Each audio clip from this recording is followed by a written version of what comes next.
भूकंप के बाद सबसे पहले भारत की मदद पर पलने वाले दगाबाज तुर्की के अब उल्टे दिन शुरू हो गए हैं। पहलगाम आतंकी हमले के बाद भारतीय सेना के ऑपरेशन सिंदूर के दौरान पाकिस्तान की मदद करने वाले देश तुर्की को राजस्थान से डबल मार पड़ी है।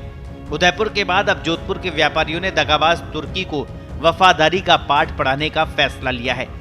जोधपुर शहर में भी तुर्की के बायकाट का अभियान शुरू हो चुका है। जोधपुर ज्वेलर्स एसोसिएशन के अध्यक्ष नवीन सोनी ने कहा कि अब तुर्की का बायकाट करने का वक्त आ चुका है। यही वजह है कि तुर्की से आने वाले किसी भी प्रकार के आभूषणों को जोधपुर के ज्वेलर्स नहीं खरीदेंगे। इससे पहले उदयपुर की मार्बल मंडी ने तुर्की से व्यापारिक संबंध तोड़ लिए थे। एशिया की सबसे बड़ी मार्बल मंडी उदयपुर के व्यापारी अब तुर्की से कोई मार्बल आयात नहीं कर रहे। तुर्की से भारत करीब 14 लाख टन मार्बल आयात करता है। इनमें से अकेले उदयपुर का करीब 5,000 करोड़ का व्यापार सालाना है। उदयपुर मार्बल प्रोसेसर समिति ने समस्त मार्बल व्यापारियों से तुर्की का माल नहीं खरीदने की अपील की।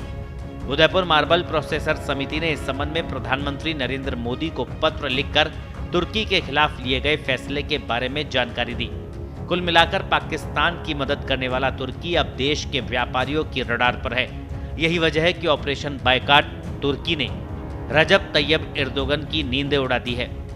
देखिए, हमारे देश के यशस्वी प्रधानमंत्री मोदी जी और देश की बहादुर सेनाओं ने पाकिस्तान के खिलाफ ऑपरेशन सिंदूर चलाया और टर्की से आए सैकड़ों जो ड्रोन थे उनको नष्टो नाबूद कर दिया। इसी कारण है कि आज हम लोग सुरक्षित हैं।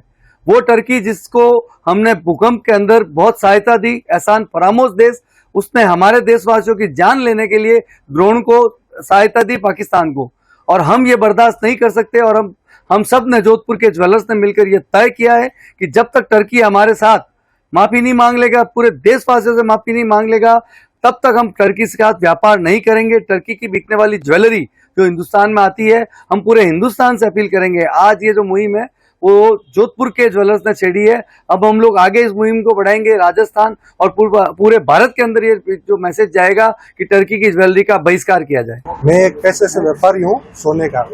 जो टर्की ज्वेलरी आती थी हमारे हिंदुस्तान में, अब उसका जोधपुर ज्वेलर्स के से मैसेज आया कि उसका बहिष्कार किया गया है।